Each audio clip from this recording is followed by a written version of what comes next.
Good afternoon class. कल economics में बता रहे थे पंचवर्षीय योजना। पंचवर्षीय योजना में 7वीं पंचवर्षीय योजना पढ़ा रहे थे। 7th 5 year planning, 7th 5 year planning समझ में आया था। इसी 7th 5 ईयर प्लानिंग में क्या आया था?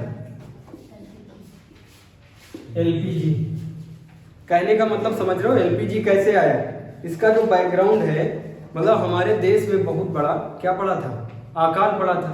सामाजिक जो राजनीतिक गतिविधि थी वो उलट पलट हो गई थी। राजनीतिक गतिविधि उलट पलट हो गई थी। 1991 की बात है। लगातार चाइना और पाकिस्तान से हमारा क्या चल रहा था? झड़प चल रही थी, वार चल रहा था। वार में पेट्रोल डीजल की, टैंक में पेट्रोल डीजल डाला जाता है। टैंक में पेट्रोल डीजल डाला जाएगा, नहीं डाला जाएगा? कि बैलगाड़ी पे वो लेके जाएंगे तो बैलगाड़ी पे लेके जाएंगे, नहीं ले जा सकते, पर्वतों पे ले जाना। पेट्रोल डीजल चाहिए। अरे भैया पेट्रोल डीजल कहां से हम लोग लाएंगे? अरब कंट्री से। अरब कंट्री से लाएंगे, नहीं लाएंगे। अरब कंट्री डॉलर लेगा। अरब कंट्री डॉलर लेगा या रुपया लेगा? डॉलर लेगा। हमारे पास डॉलर था? नहीं था। डॉलर कहां से मिलेगा? अमेरिका से।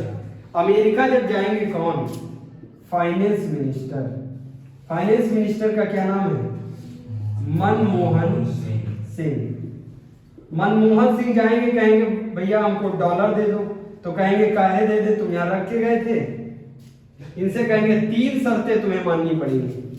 3 शर्तें माननी पड़ेगी, फिर तुमको क्या दे देंगे? डॉलर दे देंगे। कहने लगे वो 3 शर्तें कौन सी हैं? कहने लगे पी मानना पड़ेगा, एल और जी। बताओ समझ में आ रहा है? तुमको पी मानना पड़ेगा, एल मानना पड़ेगा, जी मानना पड़ेगा। तो ये बात पूछने लगे तो इन्होंने कहा पी का मतलब है एलपीजी है, पी एलपीजी है, एल पी जी मानना पड़ेगा। पूछने लगे मनमोहन सिंह कि भैया इस एल का क्या मतलब है? तो उन्होंने कहा लिबरलाइजेशन।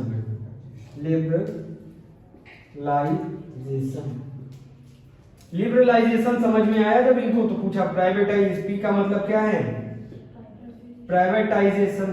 जी का मतलब है ग्लोबलाइजेशन। यहां तक बता दिए थे। इन्होंने कहा हमको विस्तार में बताओ कि ये होता क्या है। तो विस्तार में पूछेंगे, नहीं पूछेंगे। 3 शर्तें कौन सी रखी? एलपीजी की शर्त रखी। एल का मतलब समझना पड़ेगा, पी का मतलब और जी का मतलब। एल का मतलब लिखो, उदारीकरण डालो, लिखना चालू करो।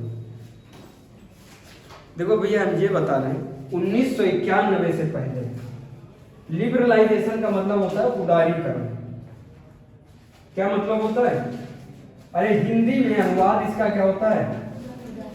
उदारीकरण। इसको तोड़ो शब्द को। उदारीकरण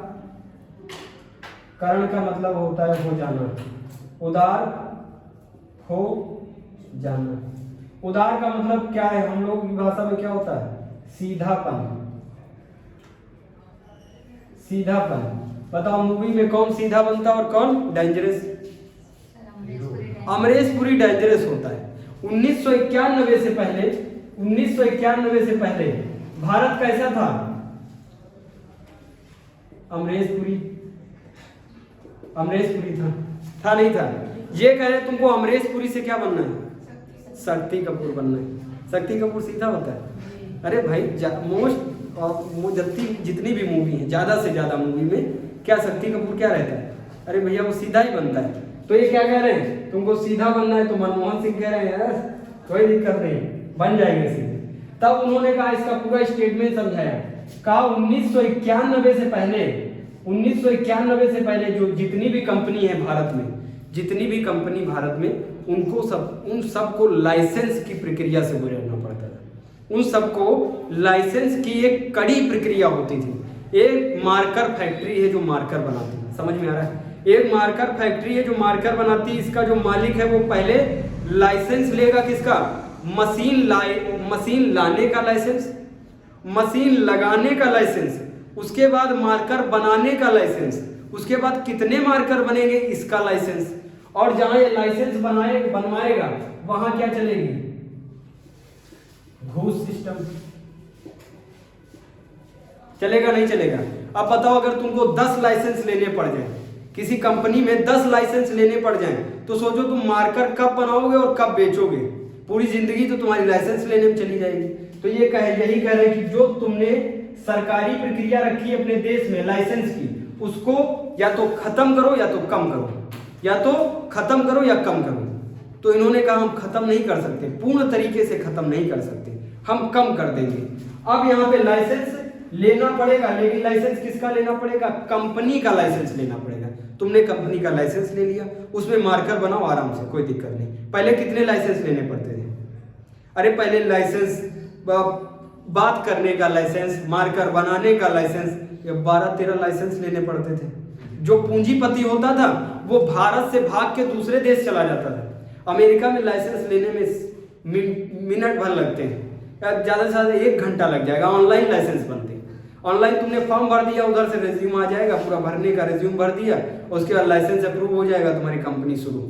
और भारत में लाइसेंस लेने में 10-10 साल लग जाते हैं। 10 साल 15 साल अगर किसी उद्योगपति को लाइसेंस लेने में लग जाए तो बताओ उसका पूरा चरमरा जाएगा सिस्टम ही। अब वो कब अपनी जिंदगी में सक्सेस करेगा? 15 साल तो उसके लाइसेंस लेने में चले गए। तो यही कह रहे हैं अमेरिका के लोग कि तुम क्या हो जाओ, थोड़ा उदार हो जाओ, क्या बन जाओ, सीधे हो जाओ। सीधे हो जाओ मतलब लाइसेंस बनाओ जिनमें जरूरी है लाइसेंस।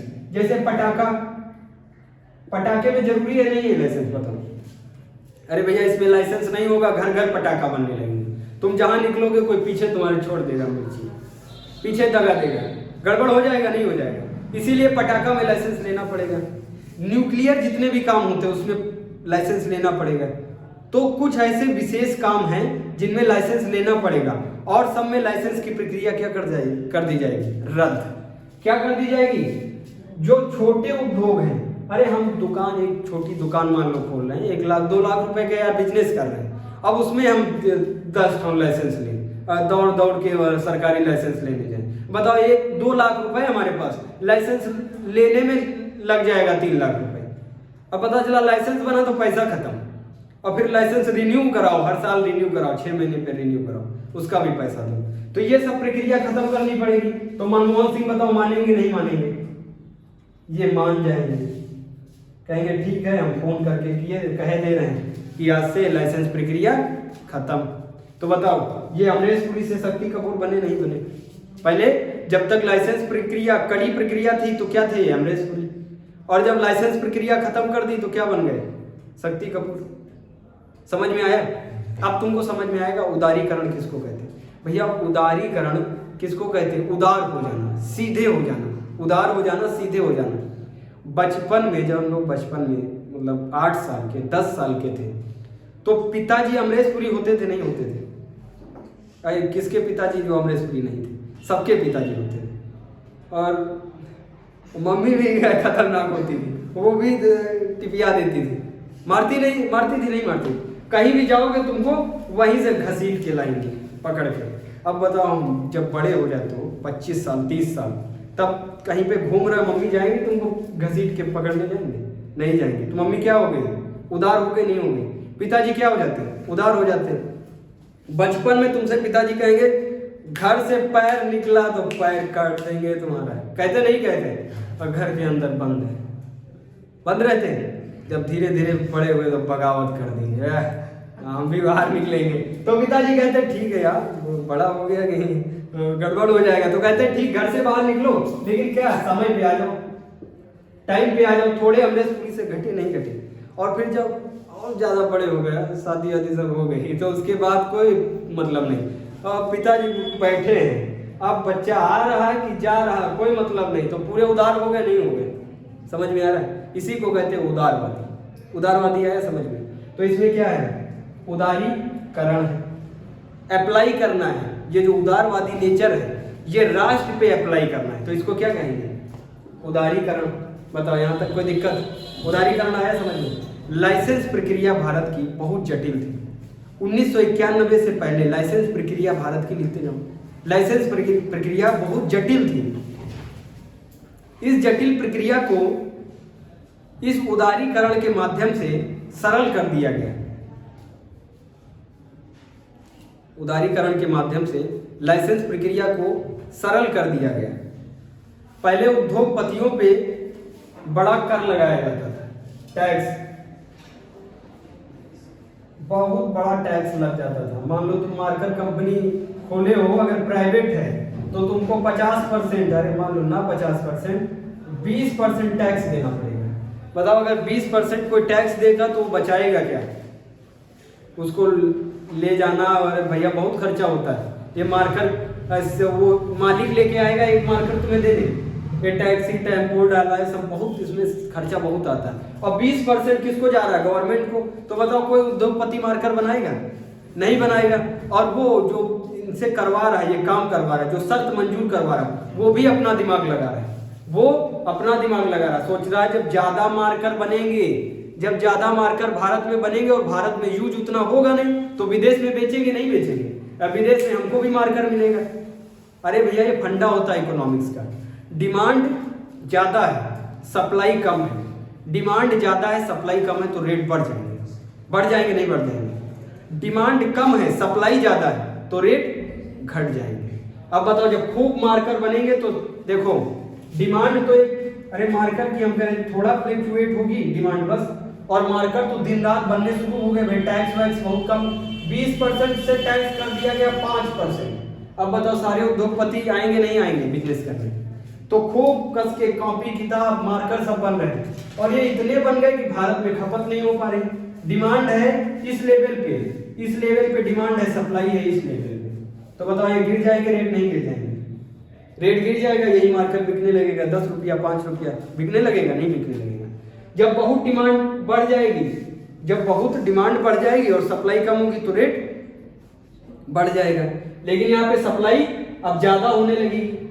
सप्लाई मतलब चीजें अब देश में ज्यादा बन रही हैं, लेकिन इसमें लागत मजदूरी जिसको कहते हैं, और वो लागत इसमें लगी है 15 रुपए इसमें लागत लग चुकी है।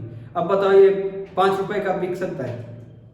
वो मालिक इसको सड़ा देगा रख के, लेकिन बताओ वो ट्रांसपोर्ट लगा के इसको भेजेगा? नहीं भेजेगा। तो वो फिर विदेश में कांटेक्ट करेगा, कहेगा हमारे पास मार्कर है अमेरिका, हमारे पास मार्कर है, हम 15 रुपए में, 15 रुपए की लागत आई, हमको तुम 17 रुपए दे दोगे। बताओ भारत में, और वो 5 रुपए का बेचे, उससे अच्छा कहाँ बेच ले? अमेरिका में। अमेरिका अपना रास्ता खोल रहा है। ये लोग अपना रास्ता खोल रहे हैं, नहीं खोल रहे हैं कि हमारा किसी भी प्रकार से फायदा होगा। दूसरा शब्द कौन सा है? ये इतना समझ में आया? उदारीकरण समझ में आया? निजीकरण, निजीकरण है ठीक है।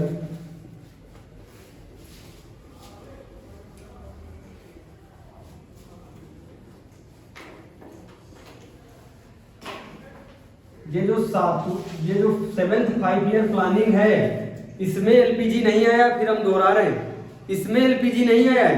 अरे ये जो 7th 5 ईयर प्लानिंग है, इसकी डेट जरा देखो क्या है, 1985 से 90 है, और ये तो आ रहा है 91 में। 90 के बाद क्या 5 ईयर प्लानिंग को रद्द कर दिया गया था, तब 5 ईयर प्लानिंग बंद करके 1 ईयर प्लानिंग आई थी। 1 ईयर प्लानिंग, 1 ईयर प्लानिंग, ये 1 ईयर प्लानिंग में आ रहा है, ये 5 ईयर प्लानिंग में नहीं आ रहा है। ये जो 1 ईयर बीच बीच में जो गैप है, इनको क्या कहते हैं? योजना अवकाश। ये योजना अवकाश में आया है एलपीजी, ये पंचवर्षीय योजना में आया है नहीं, योजना अवकाश में आया है। समझ में आया? अब क्या होगा? एल हो गया पी, प्राइवेटाइजेशन,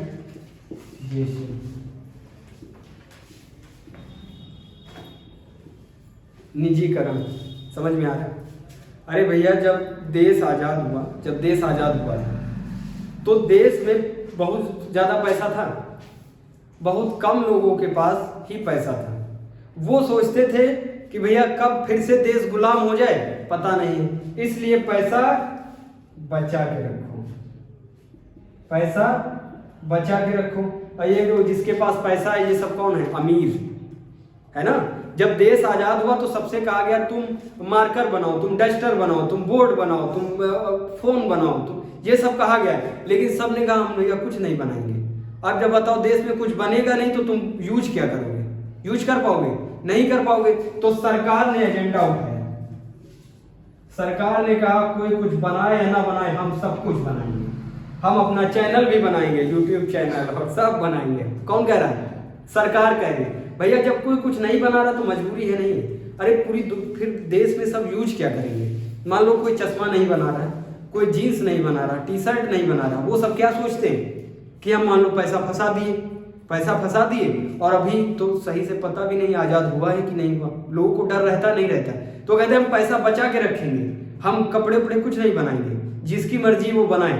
तो अमीरों ने हाथ अपना घसीट लिया है, तो सरकार को आगे आना पड़ेगा। सरकार सारी कंपनी डालेगी, सरकार डालेगी सरिया वाला, सरिया भी बनाएगी, स्टील भी बनाएगी, अब मार्कर भी बनाएगी, सब कागज सब सरकार बनाएगी। अरे उसको तो भाई समाज चलाना है, बनाना पड़ेगा, नहीं बनाना पड़ेगा। उसने सब कुछ बनाया। अब जब ये सारी कंपनी, पहले ताला भी सरकार बनाती थी, पहले ताला कंपनी होती, मतलब ताला जो है सरकारी ताला होता था, तांबे उसका आता था, तांबे टाइप का होता था, ताला बनता था, रेडियो सरकारी बनते थे, स्टील लोहा सब सरकारी आता था, क्योंकि उद्योगपति हाथ आगे नहीं कर रहे थे। लेकिन अमेरिका को क्या लग रहा था कि ये उद्योगपतियों को, जो निजी लोग हैं उनको क्या कर रहा है भारत? नीचे कर रहा है और सरकारी चीजें ऊपर कर रहा है। सरकारी चीजों में पता क्या होता है? सरकार का घाटा होगा तो उसको क्या दिक्कत है, वो फिर नोट छाप देगी, नहीं छाप देगी। अरे भैया सब पढ़ने वाले खूब पढ़ें तो सरकार क्या करेगी? जब इलेक्शन आएगा कहेगी मार्कर फ्री बांटो सबको, बंटवाएगी? नहीं बंटवाएगी। किताब कॉपी सब फ्री बांटो सबको, बंटवाएगी? तो बताओ इसमें मार्केट का घाटा होगा? नहीं होगा। मार्केट में घाटा होगा। अरे भैया जो सरकारी चीज होती थी वो कभी कभी रेट डाउन हो जाते थे, कभी उठ जाते थे। अभी भी लोग क्या सोचते हैं? हम सरकारी चीज लेंगे क्योंकि सरकारी चीज टिकाऊ भी होगी और सस्ती भी मिलेगी। लेकिन ये अमेरिका वाले क्या कहेंगे? ये सोचते हैं कि सरकार अपना बहुत हस्तक्षेप कर रही मार्केट में, इस मार्केट से हस्तक्षेप इसका हटाना चाहिए। क्या लाना चाहिए? प्राइवेटाइजेशन। इसमें देखो क्या है? निजी मतलब समझते हो प्राइवेट आदमी, करण का अप्लाई करना, निजीकरण। ये मनमोहन सिंह से कहेंगे कि जो तुम सरिया बनाते हो, पेन बनाते हो, मार्कर बनाते हो, रेडियो, ताला, ये तुम नहीं बनाओगे, हम जैसे काम करते हैं समाज कल्याण का। सरकार का काम क्या होता है? मुख्य काम क्या है? समाज कल्याण। तो वो कहे कि तुम समाज कल्याण करो भैया मनमोहन सिंह, तुम हॉस्पिटल बनाओ, तुम ऑक्सीजन वाला प्लांट बनाओ, समझ रहे हो? तुम ये पगले हो क्या? तुम मार्कर और ये सब कपड़े, ये सब तुम काहे बनाते हो? ये सब कौन बनाएगा? वहां के रह रहे लोग, वहां के रह रहे लोग जो अमीर हैं वही तो बना पाएंगे यार। गरीब बनाएगा? कपड़ी इंडस्ट्री गरीब लगा पाएगा? वो लोग लगाएंगे। वो लोग क्या है? निजी है या सरकारी? निजी है। कहेगा ये सब जितने भी काम है किसके हैंडओवर करो? निजी लोगों के हैंडओवर करो, निजी लोगों के हैंडओवर करो। देखो कितना बढ़िया दिमाग लगा है। और निजी लोग ये कहां से भेजना चाहता है? अपने वहां से,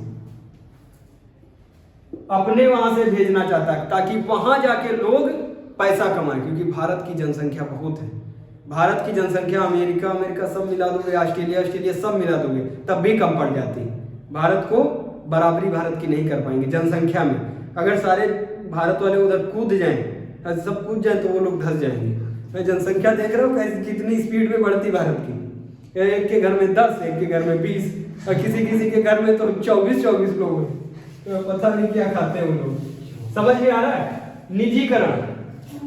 निजी लोगों के निजी लोगों के हाथ में दो व्यापार इज नोन एज निजीकरण है। समझ में आ रहा है? ये करें जो सरकारी कंपनी है तुम्हारी सरिया, BSNL, इनको बेच दो लोगों के हाथ। पहले प्लेन भी सरकारी उड़ते थे नहीं उड़ते थे? एयरजेट सरकारी प्लेन पहले उड़ते थे, अब निजी प्लेन आ गए। निजी उड़ते, किंगफिशर, सहारा का प्लेन निजी उड़ रहे हैं। निजी में देखो फायदा भी होता है, निजीकरण में कंपटीशन होता है। कंपटीशन में रेट डाउन भी होगा, बढ़ेगा। अगर उसके कंपटीशन में कोई नहीं है तो वो महंगा बेचेगा, वो चीज महंगी बेचेगा।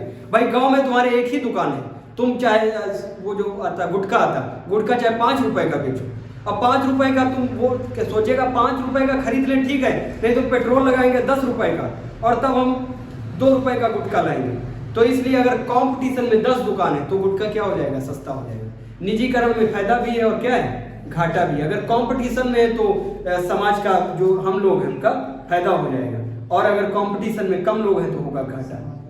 समझ में आ रहा है। आज प्राइवेट जो प्लेन उड़ रहे हैं उसमें 5,000 रुपए में तुम इधर से उधर निकल जाओगे, लेकिन जो सरकारी प्लेन थे उसमें 30,000 रुपए, 40-50,000 रुपए लगते थे। तब सोचते सब ख्वाब था कभी जिंदगी में कमाएंगे तो प्लेन में उड़ेंगे, होता था। आज कोई ख्वाब नहीं। आम आदमी कटो ट्रेन से नहीं जाएंगे, 5,000 रुपए लगने हैं, पहुंच जाएंगे मुंबई में फटाक से 1 घंटे में, होता नहीं। लेकिन ये जब से कांड हो गया है, क्रैश हो गया है, तब से कोई नहीं बैठ रहा है। तब सोच रहे हैं जब उसका क्रैश हो गया तो कहीं प्लेन भी ना। और सोचो प्लेन तो समताप मंडल में उड़ता है, बहुत दूर उड़ता है, ओजोन लेयर के नीचे उड़ता है प्लेन। अब वो कहीं गड़बड़ा गया तो तुम्हारे चिथड़े भी नहीं ढूंढने मिलेंगे, अब बॉडी पता ही नहीं चलेगी इसमें बैठा कौन था। हवा में ही कट पीट के बराबर हो जाओगे, नीचे इतना सा पार्ट गिरेगा, चलता हुआ नीचे आएगा। अगर गिर गया, इतने बड़े भाई पैसेंजर होते हैं इसमें, 200, 250, 300 पैसेंजर होते हैं। सोचो किसी आइटम जहाँ हम पढ़ा रहे हैं यहाँ पे गिर जाए, तुम सब समेट जाओगे नहीं समेट जाओगे। अरे भैया प्लेन आ रहा है, जलता हुआ प्लेन आ रहा, गाँव में घुस गया है, लेकिन वो इतनी दूर उड़ता है कि जब तक वो नीचे आएगा तब तक आधा वो समाप्त हो जाएगा। और बहुत ऊपर उड़ता है, वो वहाँ उड़ता है जहाँ पे कोई वेदर ही नहीं होता, जहाँ पे कोई मौसम ही नहीं होता है। वहाँ ना बिजली ना पानी, कुछ होता ही नहीं। मौसम कहाँ होता है, क्षोभ मंडल में, और वो क्षोभ मंडल के ऊपर होता है। समझ में आ रहा है। अब वो जानता है भैया लोग बिजली तड़ित झंझा जो होता है, तड़ित झंझा अगर आया तो प्लेन को ही गड़बड़ा देगा, इसलिए सब 250-300 आदमी सब मर जाएंगे। इसीलिए सब वैज्ञानिक देखो जहाँ मौसम होता है उसके ऊपर प्लेन उड़ाते हैं। जब तुम प्लेन में बैठोगे तुमको कुछ नहीं, जो देखो ये बादल नजर आएंगे हल्के फुल्के नीचे की तरफ, उधर कोई मौसम ही नहीं, पानी वानी कुछ होता ही नहीं। अभी जब जियोग्राफी में पढ़ाएंगे क्षोभ मंडल, संताप मंडल, आयन मंडल, ऐसे करके मंद मंडल, आयन मंडल, बहिर्मंडल, तब उसमें समझ में आएगा प्लेन कहाँ उड़ता है, ओजोन लेयर कहाँ पे होती है। समझ में आ रहा है। अब यहाँ समझ में आया निजीकरण का मतलब। निजीकरण में निजी लोगों के हाथ में व्यापार दिया जाएगा। जो सरकारी कंपनी है उनको भी एक न्यूनतम रेट पे निजी लोगों को दे दिया जाएगा, और प्राइवेट निजी लोगों को प्रोत्साहित किया जाएगा कि भैया हाँ तुम बिजनेस करो, हाँ तुम बिजनेस करो। अब लिखो वैश्वीकरण। वैश्वीकरण को कहते हैं इंग्लिश में ग्लोबलाइजेशन। ग्लोबलाइजेशन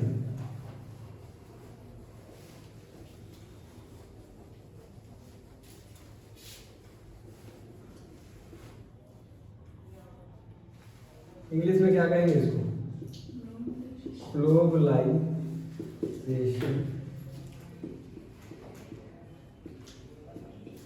वैश्वीकरण समझ में आ रहा। वैश्विक का मतलब है विश्व। विश्व में क्या अप्लाई करने को बोल रहे हैं, व्यापार। ये कह रहे हैं तुम पूरे विश्व में व्यापार करो।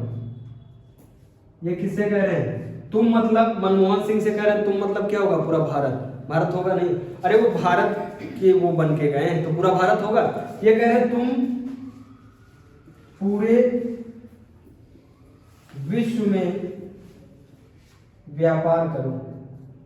मतलब जो तुमने ताला लगा रखा है, भारत पे कल दिखाया था मैप बना के, जो ताला लगा रखा है उसको खोल दो और तुम पूरे विश्व से व्यापार करो और पूरे विश्व को व्यापार करने दो।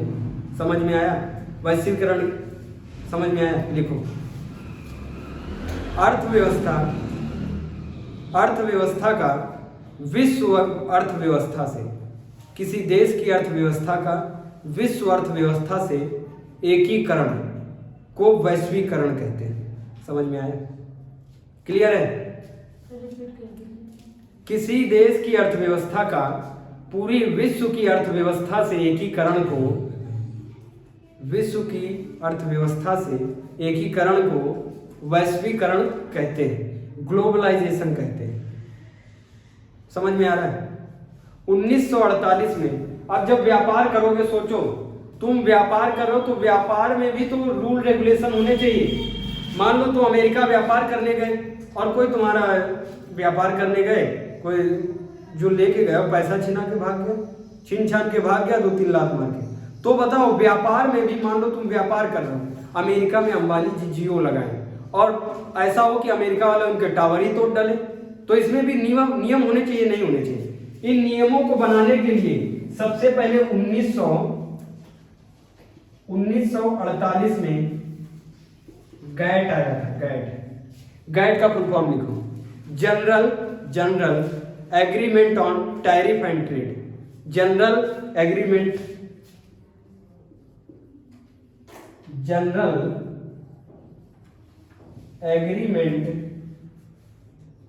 On tariff and trade. ये एक संस्था थी, इस संस्था का क्या नाम है? गाट सब नियंत्रण रखती थी कि भैया कोई बिजनेस कर रहा तो उसके साथ दुर्व्यवहार नहीं होना चाहिए। यही गाट बदल जाएगा 1995 में, क्या बन जाएगा? WTO। यही क्या बन जाएगा 1995 में? WTO सुनते हो न्यूज में, वर्ल्ड ट्रेड ऑर्गेनाइजेशन, WTO में बदल जाएगा। इसी का नाम क्या हो जाएगा? WTO। इनका मुख्य उद्देश्य क्या है? इनका कार्य क्या है? सभी देशों को विश्व व्यापार में समान अवसर सुलभ कराना। कोई देश मनमाने ढंग से व्यापार के मार्ग में बाधाएं खड़ी ना कर सके। कोई देश, अब मान लो चाइना भी वहां अमेरिका में टावर लगा रहा है और अंबानी जी भी टावर लगा रहे हैं। अब वो चाइना वाला कहे कि नहीं हम तुमको टावर नहीं लगाने देंगे, तो बताओ कौन न्याय करेगा? WTO करेगा, नहीं करेगा? यही गाट क्या बन गया 1995 में? WTO क्या? कोर्ट लगेगा, कोर्ट में न्याय होगा। समझ में आ रहा है? यहां तक कोई दिक्कत? नोट डाउन करो।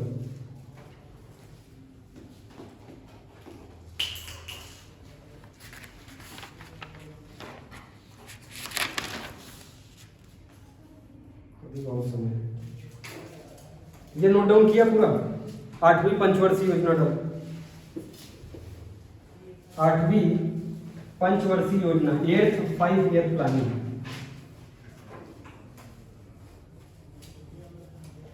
सेवेंथ पढ़ी, इसी को 8th कर दो।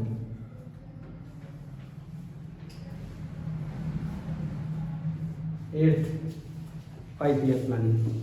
8th 5-year प्लानिंग में अध्यक्ष हैं उस समय प्रधानमंत्री हैं PC नरसिंह राव।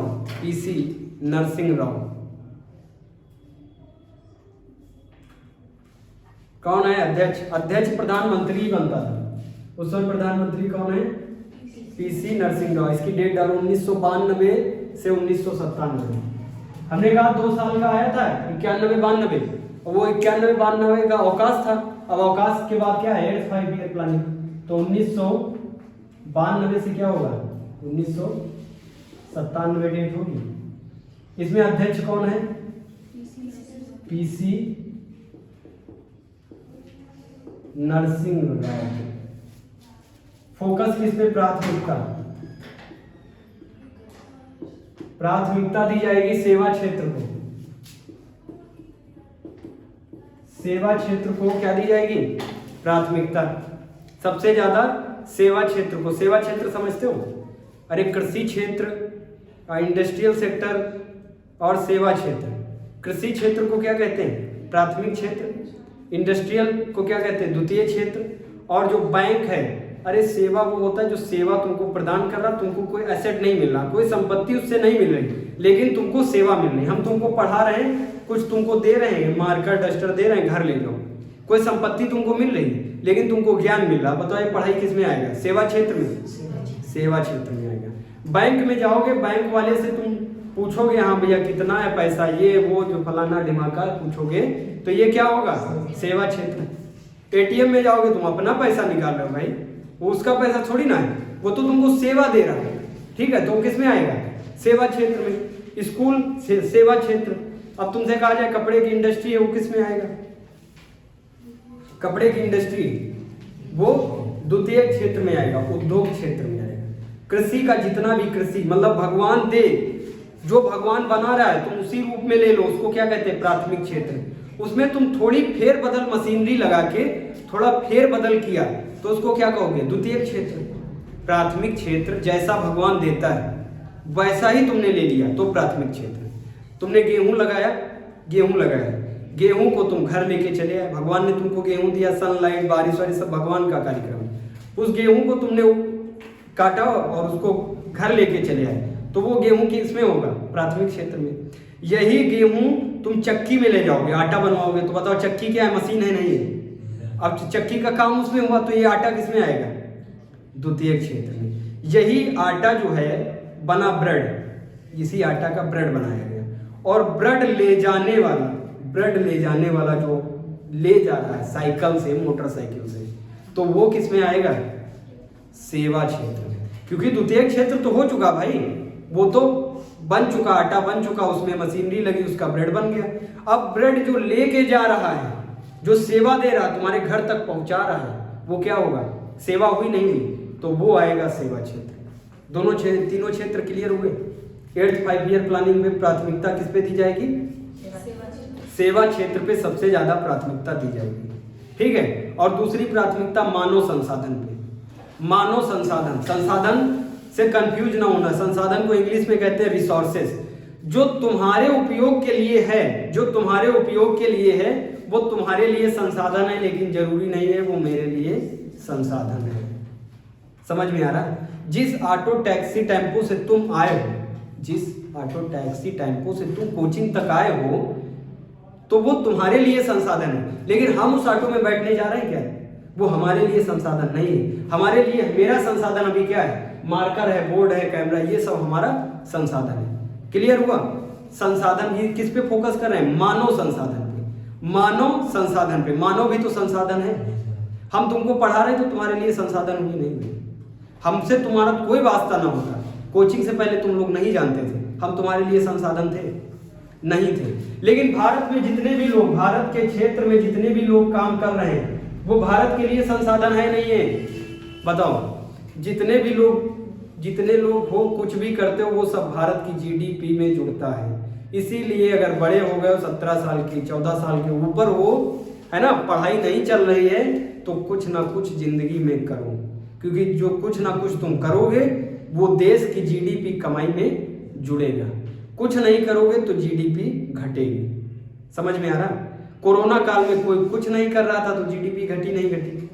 इसीलिए इसी से एग्जांपल समझो, अगर तुम कुछ भी करोगे, ईटा भी उठाओगे तो वो मकान बन जाएगा, मकान बनेगा तो असेट तैयार होगा भारत का, तो बताओ जीडीपी में जुड़ेगा नहीं जुड़ेगा। जीडीपी में जुड़ा, हर इंसान का जो कार्य है वो जीडीपी में जुड़ता है। अब तुम घर में बैठे हो, ऐसे ऐसे हवा, हाँ ऐसे ऐसे मच्छर मार रहे हो, ऐसे ऐसे कर रहे हो, अब वो जीडीपी में जुड़ेगा क्या, 10 ठम मच्छर मार दिए, जीडीपी बढ़ गई 10% से, बताओ वो जुड़ेगा नहीं जुड़ेगा। समझ में आ रहा है। प्राथमिकता किसको, सेवा क्षेत्र को, मानव संसाधन को कैसे बनाएंगे, मानव को कुशल बना दूं, मानव को शिक्षित कर दूं, मानव संसाधन बन गया। अगर हम शिक्षित ना होते तुम लोगों को सेवा दे पाते, शिक्षित ना होते तुम लोगों को पढ़ा पाते। पहले हमने तैयारी की, अपनी आईएएस की तैयारी की हमने, अब तुम लोगों को तैयारी करवा रहे हैं। समझ में आ रहा है। अगर हम तैयारी ना करते, हम पढ़ते नहीं, तो बताओ तुम लोगों को पढ़ा पाते। अरे भैया तुम लोग भी ग्रेजुएट हो, है ना, सब लोग ग्रेजुएशन करके आए हो, अब पढ़े ना होते तो हम लोग हमारी सुनते नहीं सुनते। तुमको लगता है हाँ कुछ क्वालिटी है, कुछ हमारे जीवन का सुधर जाएगा जीवन पढ़ लिख के, तभी तो सुन रहे हो, बात नहीं सुन रहे हो। समझ में आया। मानव संसाधन को बनाने के लिए सरकार को क्या करना पड़ेगा, कौशल प्रदान करना पड़ेगा। मोदी जी लेके आए थे PMKVY, लाए थे, वो किस लिए लाए थे, मानव संसाधन को बनाने के लिए। अगर तुम कुछ नहीं करते हो, कोई ज्ञान नहीं, तो तुम मानव संसाधन नहीं हो, तुम जानवर संसाधन। खाली बकरी की तरह खाओ और घर में पड़े रहो, और भैंस की तरह, है ना, कोई संसाधन। अरे बाबू तुम अगर पढ़े लिखे नहीं हो, हम लोग जानवर में भी है, जानवर में आते हैं, लेकिन हमारा जो मस्तिष्क है ये 1450 क्रेनियल कैपेसिटी का है, 1450 क्रेनियल कैपेसिटी है इसमें, ये खोपड़ी में। और ये इसको प्रयोग करोगे, कौशल प्राप्त करोगे, योग्य बनोगे, तो तुम क्या देश के लिए बनोगे? संसाधन। अगर तुम योग्य नहीं हो, कुछ आता ही नहीं, लेबरी भी नहीं आती, लेबरी भी करने जाओगे नहीं, मैकेनिकल कुछ आता नहीं, पढ़े लिखे कुछ हो नहीं, तो बताओ घर पे पढ़े रहोगे तो देश के किसी काम के हो? इससे अच्छा क्या है? या तो देश तुमको निकाल दे, या फिर तुम अपने आप। समझ में आ रहा है? अरे ऐसा नहीं करना भाई, मरना नहीं, कोई भी काम करो। ये समझ में आया? कौशल प्रदान करना पड़ेगा, ये कंप्लीट हो गया। अरे इसमें जीडीपी का जो देश की कमाई का लक्ष्य था वो था 5.6%, 5.6%, लेकिन कमाई होगी बहुत उम्दा, कमाई होगी 6.8%, 6.8% कमाई होगी। अब बताओ WTO कब बना था? अब बताओ इसमें डेट क्या है? 92 से 97। तो बताओ WTO किस पंचवर्षीय योजना में बना?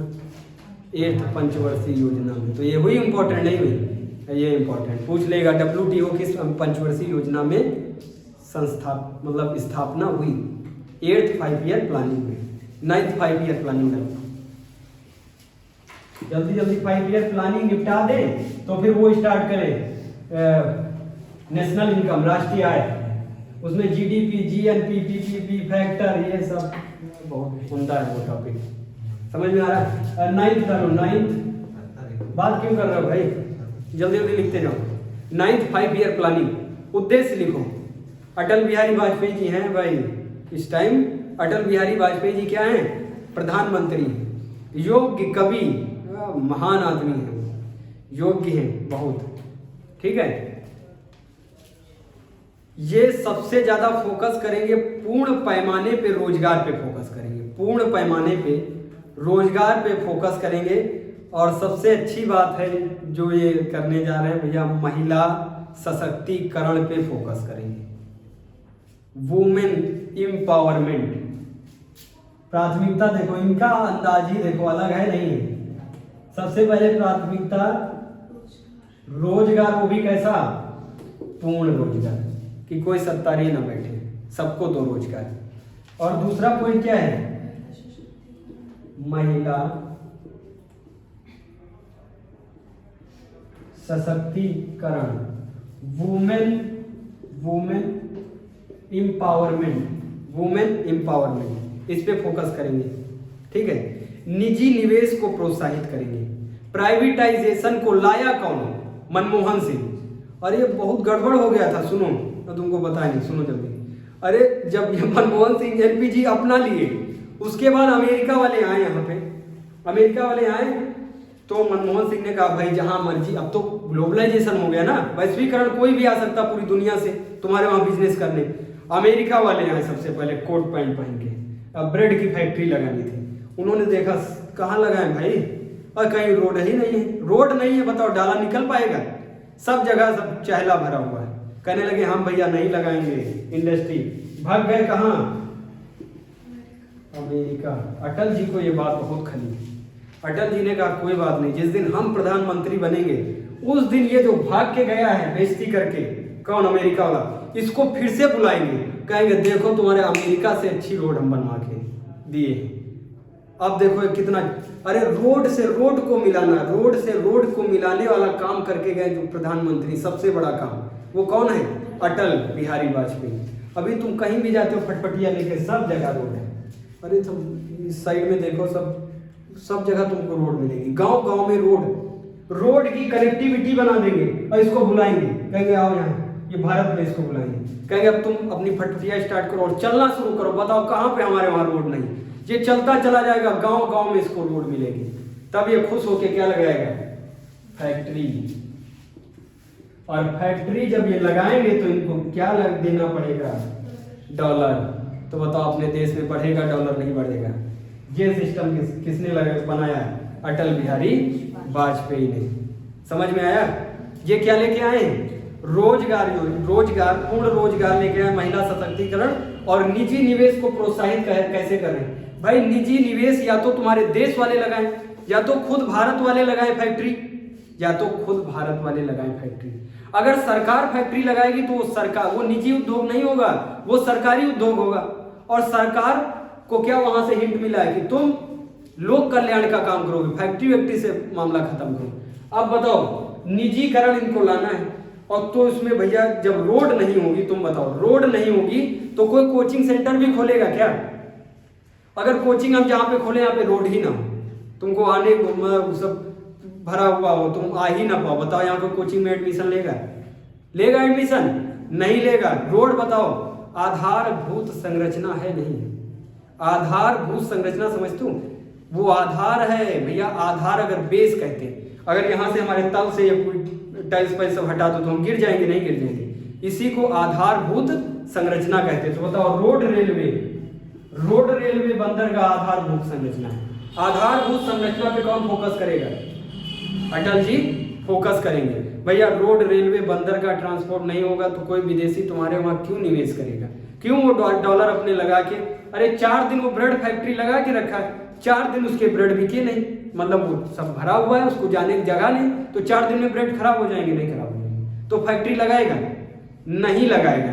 इसीलिए सबसे पहले फोकस किया कि सब मिला दो, रोड को रोड से सब मिला दो, तब तो सब सामान इधर से उधर जा पाएगा। भाई हम कहते हैं साइकिल उठा के, ऐसे साइकिल उठा के पड़ गया, कुछ कच्ची जमीन पड़ गई, साइकिल उठा के निकल जाओगे। लेकिन ट्रक है, ट्रक बताओ कि उठा के निकाल पाओगे उसको? उसके लिए तुमको रोड बराबर चाहिए, नहीं चाहिए? रोड बराबर कौन कराएगा? अटल जी। कौन सी पंचवर्षीय योजना में? नवी पंचवर्षीय योजना में। और जल्दी जल्दी लिखते जाओ। स्वर्णिम चतुर्भुज योजना की बहुत इंपॉर्टेंट है। स्वर्णिम चतुर्भुज योजना 1998 में लाई गई। स्वर्णिम चतुर्भुज योजना का मतलब है 4 महानगरों को जोड़ने वाला हाईवे। स्वर्णिम चतुर्भुज योजना लाई गई 9th 5 ईयर प्लानिंग में, जिसमें इस स्वर्णिम चतुर्भुज योजना का मतलब क्या है? 4 महानगर, मुंबई, मद्रास, ऐसे करके मुंबई, हैदराबाद, दिल्ली, इन सबको किससे जोड़ना है? नेशनल हाईवे से। 1 नंबर की रोड बनाओ ताकि व्यापार सुगम तरीके से आगे बढ़ पाए। सुपर एक्सप्रेस हाईवे योजना। सुपर एक्सप्रेस हाईवे योजना। जाते हो एक्सप्रेस हाईवे देखा है? अरे भैया एक्सप्रेस हाईवे ये सब उन्हीं के बनवाए। एक्सप्रेस हाईवे मेंटेनेंस गवर्नमेंट बाद में करवा रही, बनवाए किसके? अटल जी के बनवाए। ठीक है। दूसरा परमाणु परीक्षण किया गया 1998 में। दूसरा परमाणु परीक्षण किसके समय में किया गया? अटल जी के समय में। कौन सी पंचवर्षीय योजना? 9th पंचवर्षीय योजना। इससे पहले भूमिगत परमाणु योजना हमने पढ़ाई थी। भूमिगत परमाणु योजना स्माइलिंग बुद्धा हुआ था, उसके बाद सब शांति पड़ी। अब इस पे फोकस कौन कर रहा? अपनी शक्ति बढ़ाने पे।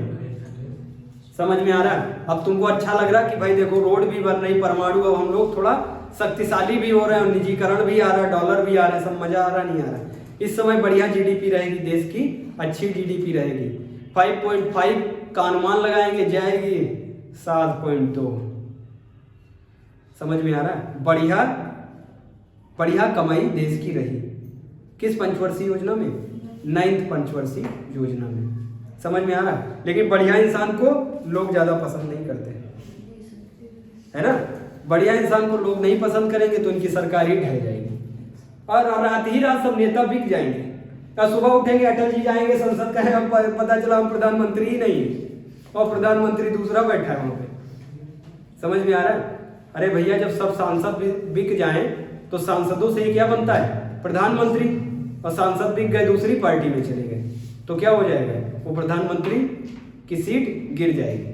13 दिन बेचारे रहे थे, फिर लौट के घर चले आए, फिर लड़ेंगे, फिर जीतेंगे। ये नोट डाउन कर लो।